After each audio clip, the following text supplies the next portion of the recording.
pas à l'aise. À 2 minutes de l'émission, tu as venu me dire que oui, j'assume, le mot j'assume, c'est pas bon. Tu veux mettre les mots de ma bouche? On peut aller à l'essentiel. C'est ça le problème, l'essentiel.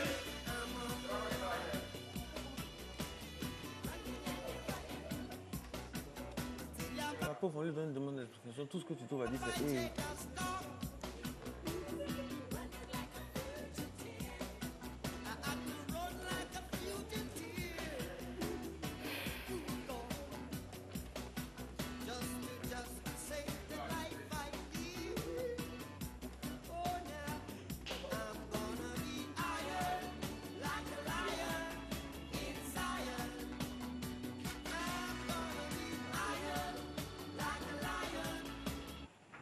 Ah, j'ai cru qu'il...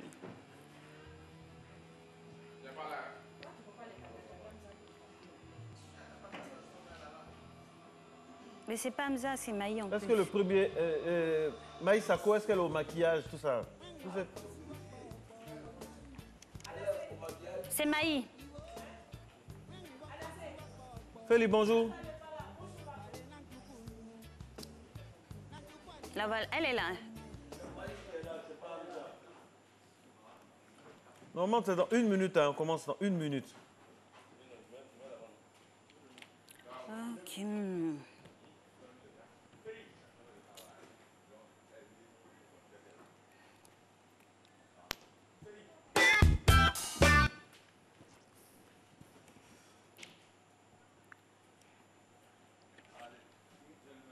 Ton dernier mot d'intro, c'est quoi? C'est Marco.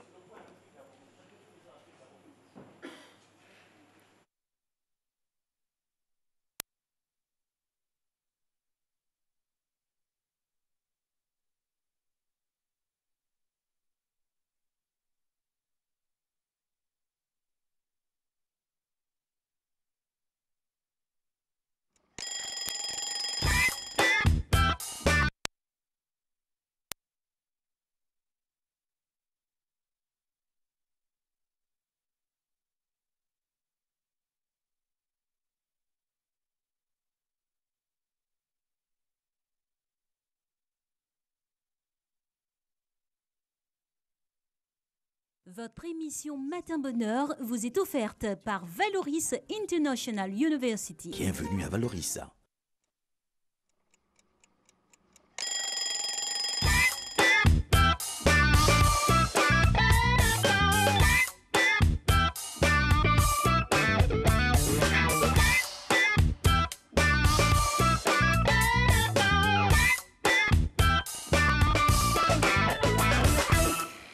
Bonjour à tous et bienvenue dans votre matinale de béatitude où la chose la mieux partagée, c'est le bonheur. Et vous savez que pour distiller ce bonheur, je ne suis pas seule, en compagnie toujours de mon chevalier servant. Bon matin Marco. Béatitude. Ben oui, hein, c'est que de l'allégresse. L'allégresse. Ben voilà. Heureux ceux qui C'est se la lèvent mission. tôt, ils seront informés. Heureux ceux qui restent fidèles à Matin Bonheur, ils seront là, ils toujours servis. Merci d'être en notre compagnie, mesdames et messieurs, pour cet avant-dernier rendez-vous de la semaine avec au sommaire, bien sûr, la santé. Aujourd'hui, jeudi, nous allons parler santé, on va parler ménopause, on va parler également entrepreneuriat. Mais avant, on va ouvrir les vannes de cette émission avec quelques infos parce qu'aujourd'hui, c'est la fête de Saint-Crépin. Nous fêtons les Saint-Crépin en ce 25 octobre. C'est fou ce que le temps passe vite. Bientôt novembre, décembre, bientôt Noël. Et bientôt 2019. Bientôt 2019. Alors, Qui avance. Saint-Crépin, c'est le saint du jour. Exactement. Aujourd'hui, nous célébrons donc les saints Crépins, ces deux frères. On va dire saint Crépin. Ça vient du latin crépus ou crépus, crépin féminin et crépinien. Les Crépins sont actifs et très intelligents. Et saint Crépin, ces deux frères cordonniers de leur état, chrétiens et martyrs à Soissons dans le 1er siècle. Donc voilà, c'est de là que provient ce prénom saint Crépin. Ils sont célébrés aujourd'hui, donc bonne fête à vous les saints Crépins et tous les Crépins. Alors, il y a des anniversaires que nous célébrons également de personnalités. C'est vrai qu'ils sont lointaines hein, par rapport à notre continent d'origine, mais qu'on célèbre quand même au nom de l'universalité. J'aimerais qu'on ait une pensée aujourd'hui pour Pablo Picasso. Picasso, donc ce grand peintre-là qui a inspiré des générations de peintres, Pablo Picasso. Donc 25 octobre, qui est né un 25 octobre, je sais pas, normalement nous devrions avoir l'illustration donc de ce magnifique peintre qui est né donc un 25 octobre 1881. Pablo Picasso. Et puis c'est l'anniversaire également de Annie Girardot, actrice française. Et puis, ils nous ont quittés, donc, il nous a quittés un 25 octobre. C'est Gregory Isaac, chanteur de reggae, donc, qui est né un 15 juillet 1951, décédé le 25 octobre 2010. Et pour maintenir sur cette date du 25 octobre, et plus proche de nous, on va souhaiter tout simplement un joyeux anniversaire à notre chef de service production, Madame Dosso, qui est née un 25 octobre également. Belle fête à elle. Et puis voilà, il y a beaucoup de choses. Hein. Aujourd'hui, c'est la journée mondiale, tenez-vous bien, la journée mondiale des pâtes. Oui. Si vous aimez les pâtes, c'est la journée mondiale. Vous les aimez comment? Tagliatelle, oh oui, plutôt, on va dire macaroni. Parce que macaroni. Voilà, avec les petits à la maison, c'est plutôt macaroni. Vous fréquentez le kiosque? Non, du tout. La cantine plutôt de l'école. Vous n'avez jamais fréquenté le kiosque, quoi? Oh, très rarement, très rarement. C'est ça. Ah oui, je pense qu'elle avait plutôt un ticket d'abonnement. Et vous les aimez avec quoi d'ailleurs, vos pâtes? Moi, j'aime les tagliatelles. C'est vraiment, c'est mon truc. Nature, oui, et je suis allé au kiosque parce que je suis comme tout le monde. Bah donc, le kiosque, c'est soit avec un bon rognon ou du foie. Pour quelqu'un qui n'est jamais allé là-bas. Mais quand même, j'ai de la culture là-dessus. Je me renseigne. Non, vous y êtes allé et vous avez votre carte de fidélité. 5h59, mesdames et messieurs, dans quelques secondes seulement, on aura la première salve d'infos avec Maï Sakou qui est déjà installée sur ce plateau. On est très heureux de la retrouver. Bonjour Maï. Oui. Bonjour Marcel. Bonjour Maï. Bonjour Alex. C'est un plaisir de te retrouver. Est-ce que le monde va bien? Merci, moi aussi. Est-ce que le monde va bien? Le monde, c'est-à-dire? Je comprends pas trop bien. Les informations. Ah, l'information, oui, le monde bouge, les choses évoluent. Il y a les colis piégés, tout ça, mais heureusement, tout se passe bien. Rien mais c'est minimisé. Peut-être des colis piégés, minimisés, je ne comprends pas très bien. Il n'y en a pas un peu partout, donc c'est quand même circonscrit.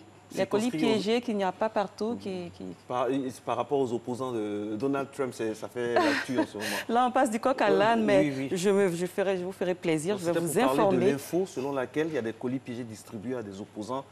Oui, aux États-Unis.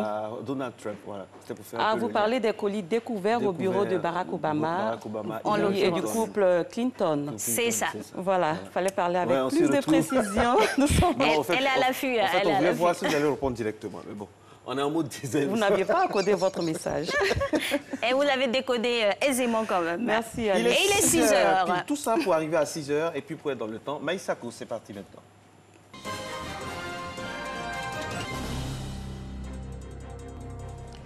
Madame, Monsieur, bonjour. Bienvenue pour ce premier point de l'actualité. Plusieurs grands projets ont été annoncés par le Conseil des ministres qui s'est réuni hier sous la présidence du chef de l'État, le président Alassane Ouattara. On retient la création d'un fonds pour le programme Électricité pour tous, la construction d'une grande centrale solaire à Korogo, l'instauration désormais du service civique pour les jeunes. C'est la première fois qu'une fiction traite de ce phénomène de société en Côte d'Ivoire. Invisible, une série télévisée ambitieuse sur les réalités ivoiriennes, en particulier sur les microbes, ces jeunes enfants délinquants dont les crimes violents sèment la terreur dans la ville d'Abidjan, la capitale économique ivoirienne. En présence de Dominique Ouattara, la première dame de Côte d'Ivoire, de quelques membres du gouvernement et de nombreuses personnalités du monde du cinéma et de la culture, cette série a été présentée le 23 octobre au cinéma Majestic. La série sera diffusée sur les écrans le 29 octobre prochain. On en parle avec Gabriel Zani. Invisible pose la problématique des enfants délinquants, ces enfants en conflit avec la loi. La série fait le récit de la vie de Chaka, un jeune adolescent de 13 ans devenu délinquant sous le poids de la précarité. J'ai pu découvrir tous les grands acteurs, j'ai tourné avec eux, je suis fier de moi. Fier de révéler l'invisible, de lever le voile sur des faits de société d'une complexité inouïe. Une audace pour Alex Ogou, réalisateur de la fiction. J'espère que la série va permettre de nous interroger, chacun, entre parents, entre voisins, Parce qu'au final, la société nous appartient en fait. C'est nous qui la faisons. Ce n'est pas un État qui fait la société. Et cette série est vraiment là pour ça, pour renouer le dialogue en fait. Il parle de sa fiction à la fin de la présentation du premier épisode diffusé en cinéma le 23 octobre devant Dominique Ouattara, la première dame, accompagnée de quelques membres du gouvernement et des visages bien connus de la culture et des médias. J'ai été particulièrement émue et même bouleversée par le réalisme et l'émotion qu'il y a dans cette série et qui est vraiment faite en Côte d'Ivoire et qui a été tournée de façon magistrale.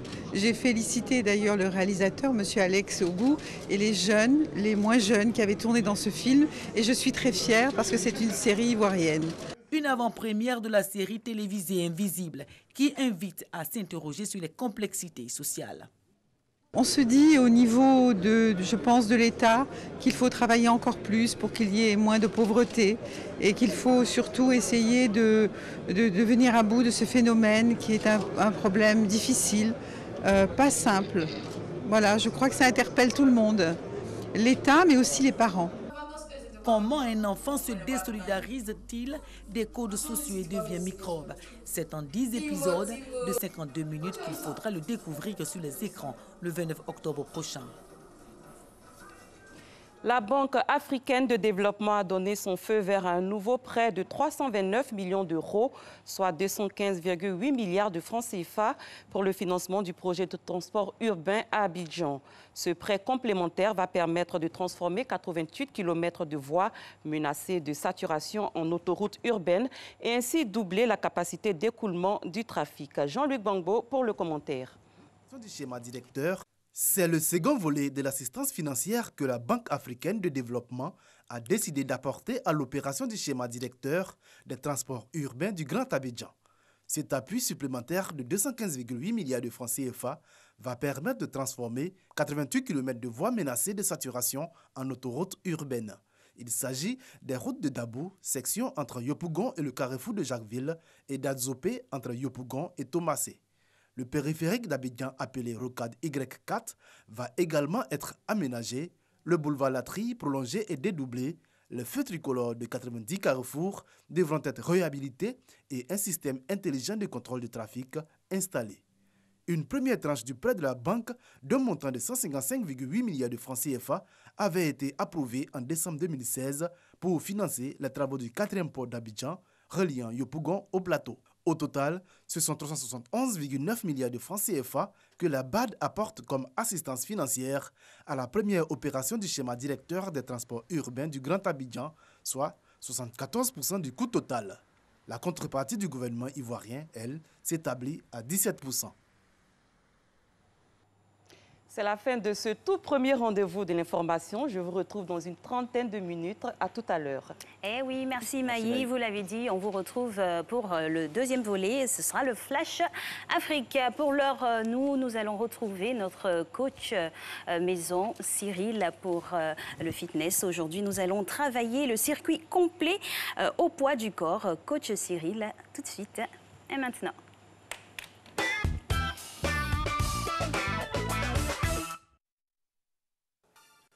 Bonjour, une belle journée commence toujours par une décision de rester positif, peu importe ce qui se passe. J'espère que vous êtes positif ce matin et que vous avez pris la bonne décision de venir faire du sport. Je vous félicite pour cela. Bonjour Alix, bonjour Marco. On va faire une petite séance aujourd'hui. 6 exercices, 15 répétitions pour tout le corps. On va commencer avec un petit exercice, je me rapproche de vous. On va commencer avec un petit exercice. Jambes écart, bras tendus, on descend légèrement en position de squat. On monte sur la pointe des pieds et on redescend en squat. D'accord, 5, 4, 3, 2, 1. On écarte les pieds, bras tendus, on remonte. Et on commence à aller 1, 2, 3, 4, 5, 6, 7, 8. Pas besoin d'aller très très bas. 9, 7, juste un tout petit peu. 10, 11, 12, 13, 14. Ok, parfait. On va aller au sol. On va aller en position de pompe. On fléchit les deux jambes derrière. On garde le dos droit. Les mains au niveau de la poitrine. On se laisse tomber, on descend et on pousse pour remonter. Abdos bien gainés. On descend et on pousse pour remonter. Si vous avez du mal Restez à 4 pattes. Descendez juste et poussez pour envoyer le bassin en arrière. On revient. On a 4 répétitions. Hein. Allez.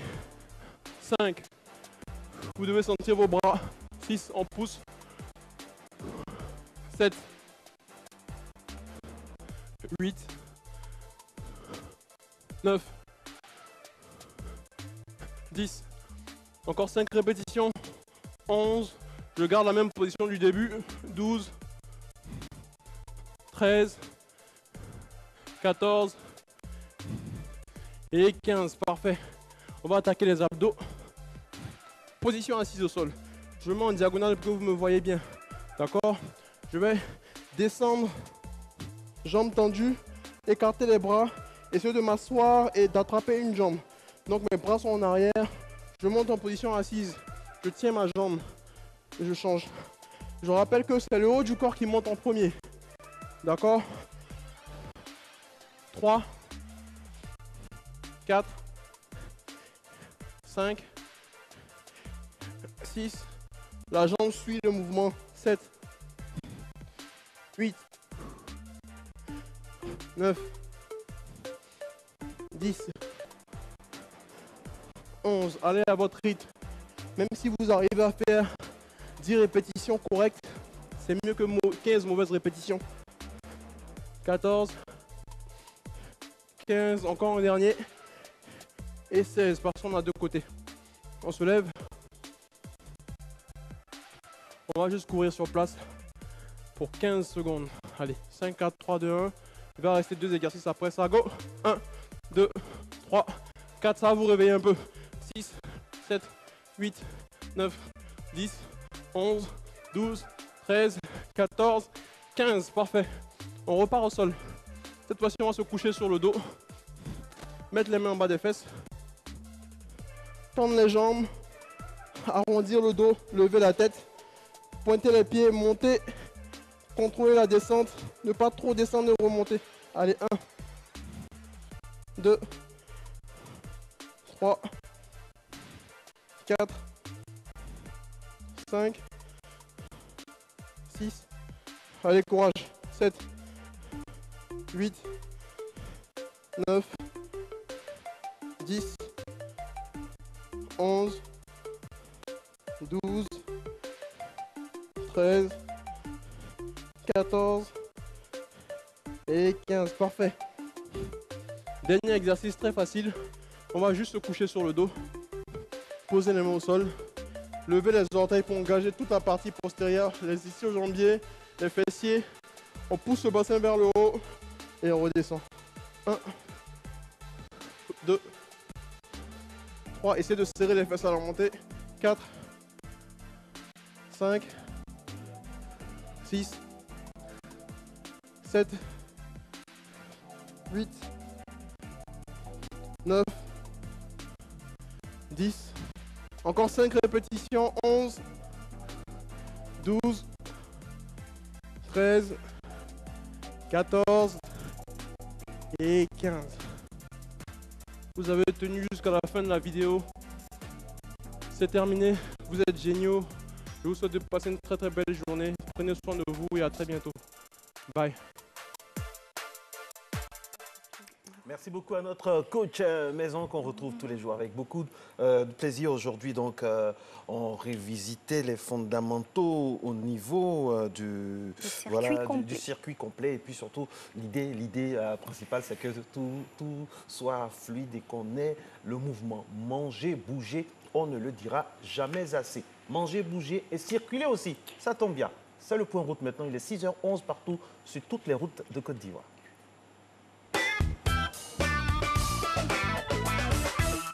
Point route nous mène pour notre première escale, on va dire, sur l'échangeur à Marcory, dans la commune donc de Marcory. On a toujours cette image avec les différentes bâtisses en toile de fond. Deuxième escale, deuxième étape donc, de ce point route, c'est du côté du pont général de Gaulle. Alors nous sommes au garde à vous et nous regardons cette belle vue que nous montre Abidjan qui se réveille, scindé par cet édifice qui existe depuis maintenant plusieurs dizaines d'années. et qui nous permet quand même de rallier les deux parties donc, de notre belle capitale. Et dernier virage, ce sera sur le boulevard Lagunaire, voilà, et c'est vraiment un beau virage avec derrière nos gratte-ciel pour la commune du Plateau. Circulation fluide, dégagée, donc pour ceux qui s'apprêteraient maintenant à sortir, vous pouvez emprunter ces différentes voies-là avec aisance. Le go-slow n'est pas de mise, hein, on le constate, il n'y a pas d'embouteillage, donc vous pouvez rester à la maison encore. Regardez Matin Bonheur, surtout que maintenant nous basculons dans une autre sphère, celle de l'info, mais lui, sa spécialité, c'est de lire les journaux pour les téléspectateurs. Il est avec nous, c'est Ange Patrick Éolier. Pour la revue de presse. presse. Va maintenant nous égrener tout ce qui rythme la revue de presse. C'est parti.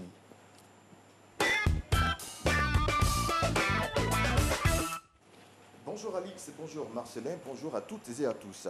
Commençons notre clin d'œil aux différentes rédactions par une reconnaissance faite à la ministre Bakayoko Liramata. D'après Abidjan.net, elle a été distinguée au Kenya par 105 universités africaines, une distinction pour avoir contribué de façon exceptionnelle à l'enseignement supérieur en Afrique. Restons avec Abidjan.net pour parler de l'élan de solidarité qui ne faiblit pas autour des Koné, familles frappées par un deuil, entre dimanche et lundi dans la ville de Bouaké. Le ministre des Transports en mission hors du pays a dépêché une délégation conduite par le maire Fanny Ibrahima auprès de la famille éplorée. Les parents des 7 victimes de l'incendie ont également reçu un soutien matériel du ministre Amadou Koné.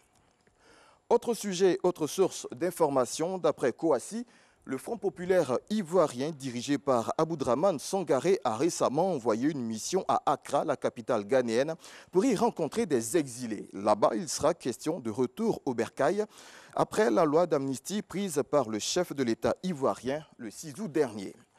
L'actualité africaine nous conduit au Maroc. Dans ce pays d'Afrique du Nord, 14 supporters ont été condamnés pour avoir manifesté avec des drapeaux espagnols, révèle Le Monde. Ils protestaient ainsi contre la mort d'une étudiante tuée par la marine marocaine alors qu'elle tentait de traverser la Méditerranée.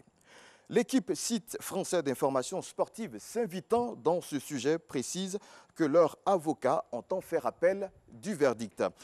L'affaire Rassoudi, une nouvelle fois évoquée par la presse internationale. Mohamed Ben Salman, MBS, s'exprimait hier pour la première fois sur la mort du journaliste opposant. Le prince héritier saoudien qualifie d'incident hideux le meurtre de Rassoudi, titre Le Figaro. Il annonce une coopération entre Riyad et Ankara, ajoute le journal français. MBS a qualifié l'acte de crime haineux d'après Radio-Canada et le journal Le Monde de conclure « Cette affaire nuit tellement à l'image de l'Arabie saoudite qu'elle laissera des traces ». La presse internationale s'est aussi intéressée aux colis suspects envoyés à des personnalités démocrates aux États-Unis. À en croire Le Monde, il s'agit notamment de l'ancienne secrétaire d'État Hillary Clinton et de l'ancien président Barack Obama. Le courrier international citant le Washington Post indique que les bureaux de CNN auraient aussi été évacués pour le même motif. Pour le chef de la police de New York, tous les colis ont été envoyés par la même personne, souligne Libération. Terminons cette revue de presse par un fou féru de Michael Jordan. Ce dernier se fait tatouer le maillot de la légende américaine du basket dans le dos et rien n'a été oublié. Vous pouvez distinguer sur l'image même la signature de l'ancien joueur des Chicago Bulls avec son mythique chiffre 2. La difficulté dans ce genre de situation est qu'il va passer ces prochaines semaines à dormir obligatoirement sur le ventre. Fin de cette revue de presse. Excellente journée sur RTI 1 et à demain. À demain, Ange Patrick. En tout cas, ne pas refaire si on est plutôt voilà, à dormir sur le côté, si ou non. Il faut s'abstenir. Alors, notre invité actu est avec nous en plateau. On parle aujourd'hui de la Journée mondiale du patrimoine audiovisuel et nous sommes en compagnie de monsieur Honoré Nzoué. Bonjour, monsieur. Bonjour, monsieur Nzoué. Je rappelle donc que la Journée mondiale du patrimoine, c'est pas aujourd'hui, c'est le 27 octobre. C'est la Journée mondiale du patrimoine audiovisuel. Et nous avons sur ce plateau une personnalité idoine pour nous parler du patrimoine audiovisuel. C'est avec grand plaisir que nous recevons M. Honoré Nzoué, réalisateur, conservateur d'images. Bonjour, je vais dire doyen, parce que vous êtes une icône en matière de conservation d'images. Vous allez bien ? Tu es bien. Alors, Journée mondiale du patrimoine audiovisuel. Les archives du 20e et du 21e siècle sont essentiellement audiovisuelles, c'est un constat. Alors, qu'est-ce que vous ressentez à cette journée? Est-ce une journée de plus seulement ou bien il y a quelque chose de significatif cette fois? Oui, je pense que les archives ne sont pas seulement qu'audiovisuelles. Non, de plus en plus, 20e et 21e siècle. Oui, de plus en plus, 20e et 21e siècle sont audiovisuels, mais nous n'oublions pas la presse écrite. Absolument. La presse papier. Bien sûr. Et aussi, ça fait partie des archives. Et c'est très important, beaucoup d'hommes écrivent aujourd'hui, même vous tout de suite, vous avez un papier qui est écrit.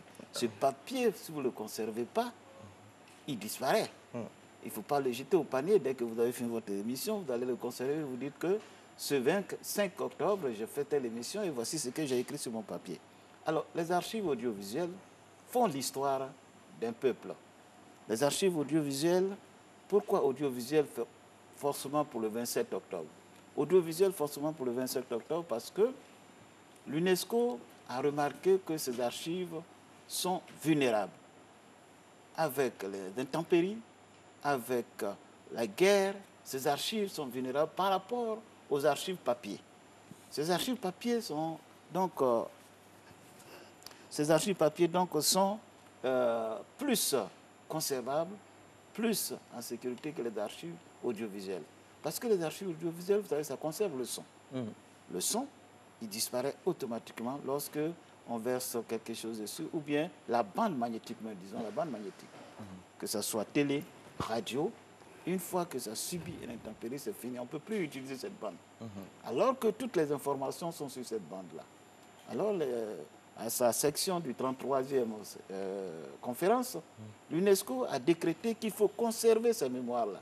Il faut conserver, il faut prendre toutes les dispositions pour pouvoir les mettre à l'abri afin que la prospérité puisse utiliser les éléments informatifs qui sont sur ces bandes magnétiques. Alors, on sait les archives audiovisuelles sont très très importantes pour la mémoire du monde, vous le disiez à l'instant, mais dans la pratique, c'est une réalité. Comment cela se manifeste? Bon, dans la pratique, ici où nous sommes dans ce studio, qui est le studio de la radiodiffusion télévision ivoirienne. Studio B, Marie-Thérèse Péchaud. Voilà. Il y a des archives depuis des millénaires. Nous avons travaillé, cette télévision est ouverte depuis 1963 et ces archives ont été conservées sur plusieurs supports.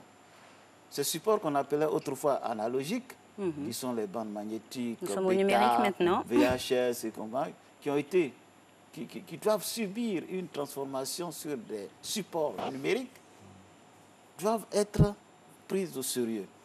Parce que les supports numériques, vous ne savez pas, vous n'avez pas accès au numérique. Quand vous diffusez un élément numérique, c'est uniquement votre serveur ou bien votre unité centrale qui vous amène cet élément. Alors qu'autrefois, on touchait la bande, on la cassait, on la montait, on la prenait. Donc, ça subissait tout et on allait accrocher quelque part où il y a des termites qui viennent après, où il y a n'importe quoi qui vient après. Alors aujourd'hui, nous avons pensé qu'il faut numériser ces éléments. Mais attention, la numérisation, c'est bien. Mais on ne sait pas quelle est la durée de la numérisation. Alors, le lecteur, vous savez, les lecteurs changent énormément aujourd'hui. Lorsque vous avez numérisé, il faut savoir créer encore d'autres machines pour pouvoir lire ces supports-là. Donc, on tend encore de plus en plus, on hésite encore sur la numérisation et ses composants de matériel. Monsieur, on vous sent d'autres diraient nostalgiques ou d'autres plus méchants diraient, est-ce que vous êtes réfractaire au changement? Parce qu'on vous sent nostalgique là, vous êtes ou bien vous regrettez cette époque passée ou bien vous ne voulez pas vous arrimer à tout ce qui vient comme nouveauté? Les deux. Parce que j'ai connu les deux, j'ai connu l'analogie, vous êtes pour le mixage. Je connais le numérique. Je vous rappelle qu'un film, 35 mm ou 16 mm sur pellicule, vous pouvez aujourd'hui même, que ce soit fait en 2000, en 1960, vous pouvez aujourd'hui diffuser ce film-là si vous avez le lecteur. Alors qu'un élément vidéo qui est fait en 1950 ou en 1960, si vous n'avez... Allez-y chercher le support. Prenez le cas d'ici. On n'a même pas de lecteur pour les éléments humatiques qui sont là. Alors, quelle est la méthode appropriée pour pouvoir bien conserver toutes ces archives-là? La méthode appropriée pour bien conserver ces archives, pour l'instant, c'est la numérisation. D'accord. Pour pouvoir trouver des éléments pour numériser ces archives et trouver, bien sûr, l'élément pour pouvoir les conserver à long terme. Je vous connais depuis suffisamment longtemps pour savoir que vous êtes un passionné de l'image. Quand vous regardez l'exemple de l'INA dans un pays étranger, où est notre INA à nous? Est-ce que c'est facile, par exemple, moi, si je veux avoir les images de l'enterrement du président Houphouët-Boigny, est-ce que je peux l'avoir rapidement? Pourquoi c'est si difficile? Une banque de données. Est-ce qu'il y a une banque de données fiable, solide, durable? C'est ça un peu notre bataille aujourd'hui à la Fédération ivoirienne des créateurs et conservateurs d'images qui organise cette journée du 27 octobre, enfin du 27 octobre. Le 27 octobre, vous savez que c'est samedi. Oui, c'est samedi, donc en prélude. En prélude au 26 octobre. Oui. Hier déjà, si vous allez sur le net, vous avez déjà le thème de la journée mondiale internationale décrétée par l'UNESCO. Et nous organisons pour nous cette journée le 26 octobre avec les grandes institutions de la République. Et nous avons choisi donc disons, la grande chancellerie de l'ordre national. Pourquoi la grande chancellerie de l'ordre national? Parce que c'est une institution dirigée par une dame. Et c'est une institution aussi qui fait grande dame. Pour tout le peuple. D'accord. Et si vous êtes assis aujourd'hui, vous savez comment faire pour obtenir une médaille, alors que vous avez tant fait. Votre servante à la maison a besoin d'obtenir une médaille. Alors nous faisons cette ouverture au peuple pour que les gens aillent en porte ouverte voir ce que c'est que la grande chancellerie de l'ordre national. Et ce sera quand? Ça sera le 26 octobre. D'accord. Demain donc. Oui. Vendredi 26 octobre, à la grande chancellerie même, où nous aurons des conférences, des débats, des panels et des invités qui seront là pour... Et toute la population est donc invitée pour demain. Merci beaucoup, Monsieur Honoré Zué. On rappelle que vous êtes réalisateur, conservateur d'images et vous étiez là avec nous ce matin pour nous parler, bien sûr, de cette en prélude de la journée mondiale du patrimoine audiovisuel, de la conservation notamment. Merci beaucoup. Nous, on va passer tout de suite à la suite de cette émission. C'est bien sûr un cas pratique. Aujourd'hui, on parle de comment laver convenablement les mains. C'est très important parce que les mains sont, on va dire, transporteuses de plusieurs bactéries et qui créent notamment des maladies. Donc, il faut savoir laver les mains avec les méthodes appropriées. On y va tout de suite pour le jingle. C'est parti.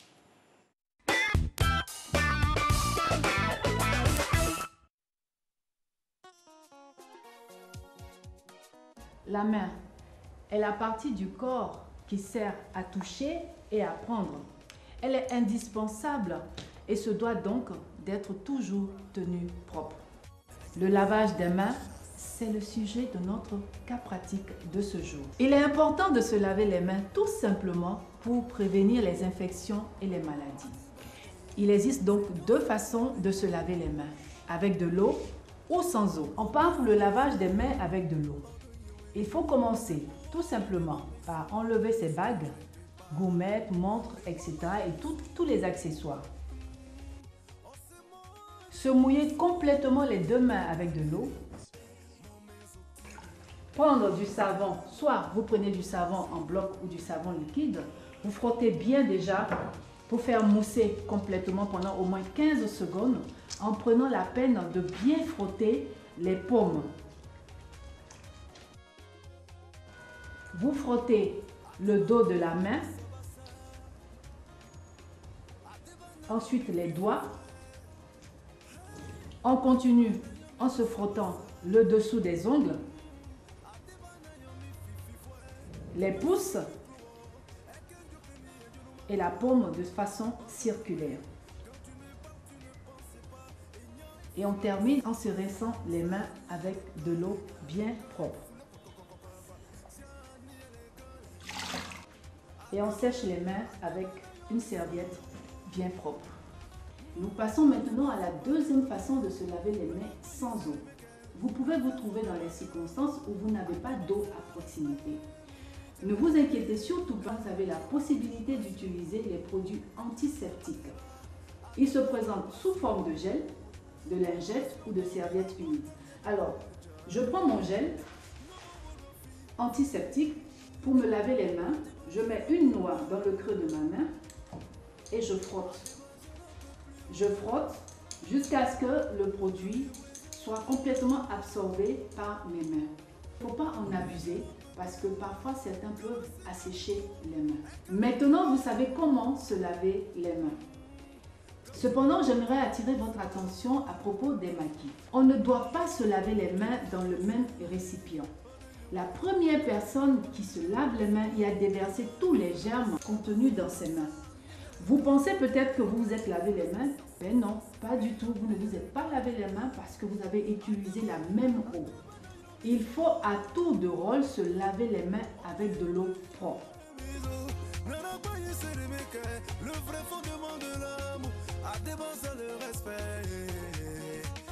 Voilà, c'était notre cas pratique de ce jour. Prenez soin de vos mains car elles sont très importantes. Le lavage des mains en question, on ne le dira jamais assez, c'est très très important. D'aucuns disent que c'est de là que partent toutes les maladies ou la bonne santé tout simplement.